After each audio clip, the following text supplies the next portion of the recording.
Tagal na rin to, taon na rin. Saka ito, Yung nangyari nga. Sabihin mo. Ano nangyari sa'yo? Yung nag-uulin pa ako noon, pinuhuli yung kahoy. Pwede pabili nyo rin yan. Pagka ganyan ko, lumagatok na to, 2 beses. Lumagunok 2 beses. Ibig sabihin, 1 beses nung nag-uli-uli ako, ganun din ulit. Yan na. Dire-diretso na, kumbaga, hindi na nawala. May palagi na may pain. Oo, palagi na masakit. Kaya nahirapan ako magtrabaho. Tama. Ganun talaga sir ang mangyayari. Sige, po ko lang sir. Ayun. Ito yung sa shoulder mo, kanina may hinahawakan ka rito. Ano naman to sa shoulder? Ito naman, yung parang... Ngalay lang o masakit talaga? Masakit talaga yan. Masakit talaga. Ano, hindi nga ako makapagbato na gano'n. Yung hahagis. Oo. Okay. Ito naman, goods to. Good yan, wala yung problema. Sige. Try mo nga, gano'n ka. Gano'n. Masakit pag ginagawa mo. Masakit dito. Sige. Eh, paano tayo makapambato ng mangga? Yun lang, wala na. Wala na. Wala na.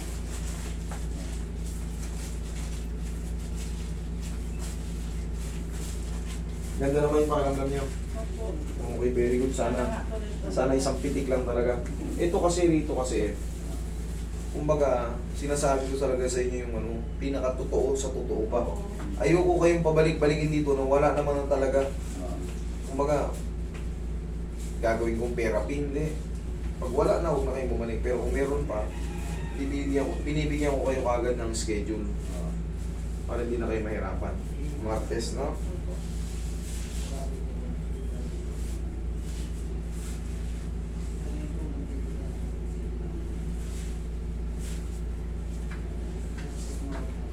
Ito naman si Sir nakapagbuhat, 2 lagutok daw sa balakang niya. Ibig sabihin niya, yung mga facet joint dyan, nag-uusugan. Merong healthy tunog, merong hindi unhealthy. Yung ang healthy kasi, yung ang daming tumunog, tapos hindi ka nasaktan. Pero yung pag nagbuhat ka, lumagutok, tapos Pagatok na. ang sakit na, ayari ka. Sinaki na nga lang ako sa Sinaki? karosa ng kalabaw. Pauwi. Hindi ka na makatayo. Hindi na. Dapa na talaga Dapa siya. na. Yun yung unhealthy. Tagilid ka. Yan, hindi ka patagilid. Talagang mawawalan ka talaga ng lakas nun kasi hindi mo maitayo. Oh, sakit! Oh, sakit!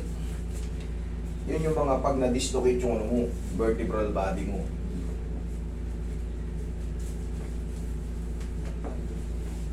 Relax mo na katawan mo sila. Oh, kita mo may tumunog.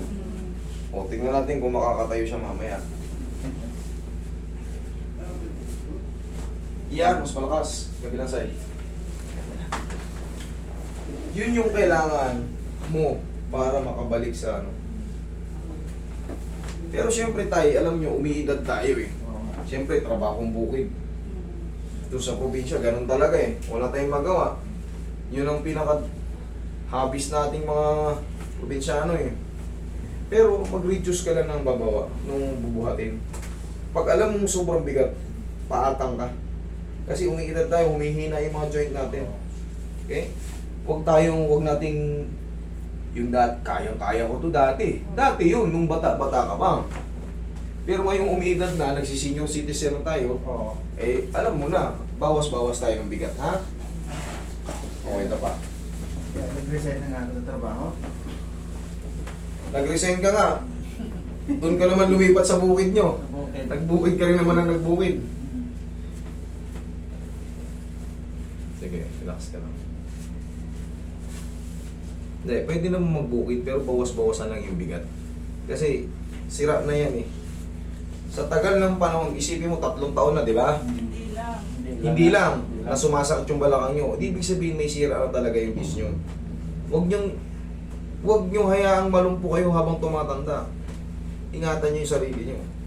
Mas masarap tumanda ng nakakalakad tayo. Kahit less man ang kinikita, pero mahirap kasi ang laki nga ng kinita mo. Pero habang buhay ka malulumpo, kasi hindi ka na makatayo sa wheelchair o sa higaan, sakit na sakit ka. Ano mas pipiliin natin? Yung konting pera pero healthy, kayang gawin ng lahat, o nagtrabaho ka para magkapera, yung pala ikalulumpo mo, di wala ka rin. Ibabayad mo rin sa ospital yun eh. Oo. Di ba? Pag nalumpo ka, ibabayad mo rin yan. Tsaka naramdaman mo na yung yung hirap eh. Nung sinakay ka sa karosa ng kalabaw eh. Okay? Diyan ka lang. Kaya ang payo ko sa inyo, tayong lahat ay edad. Pagka alam nating mabigat, magtawag tayo ng tol, patulong konti. Brad, patulong konti. Isasampa ko lang. Huwag yung pipilitin yung talagang pag may lumagotok, sigurado alam nyo na yan. Aray, sakit.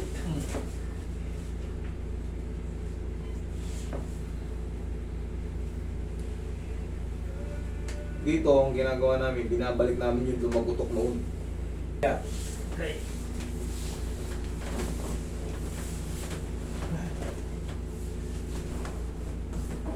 Asukin mo na. Yan, lagay sa dibdib yung kamay. Yan, relax na nga.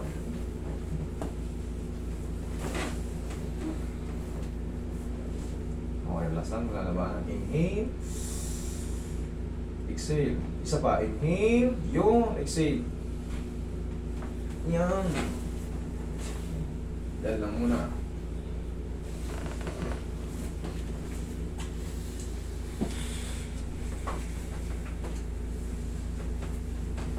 Sakit? Wala. Diyan mo malalaman pag may nakaipit pa eh. Katulad kay ma'am, sinasample ko. Kanina nakatapa siya.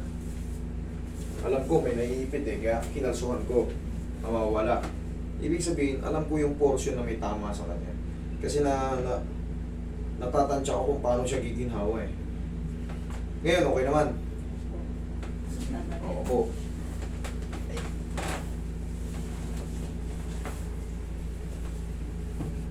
Ngayon, obserba mo sir, habang nakaupo ka, kung namamanhid, kumikirot, okay naman. Okay naman. Okay. Pag hindi ka nakatayo, ay alam mo na. Talagang fisyonado na. Tension natin. Tatandaan mo sir, huwag kang magbubuhat ng ganito. Yung uunahin yung isang paa, huwag kang ganyan. Ganyan din yung ginawa mo nun. O, ginanyan ko talaga. Ngayon, ang gagawin mo, i-balance mo muna yung ano mo, legs mo. Kung iangat mo. Para ito kasi tumulong na to sa balakang. Hindi ka agad direct dyan sa balakang. Kasi sira nga yung balakang natin eh. Okay, tandaan mo yun sir ha?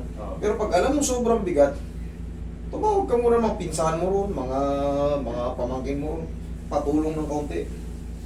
Huwag niyong itaya yung mga kalusugan ng katawan niyo. Kung alam niyo naman bibigay.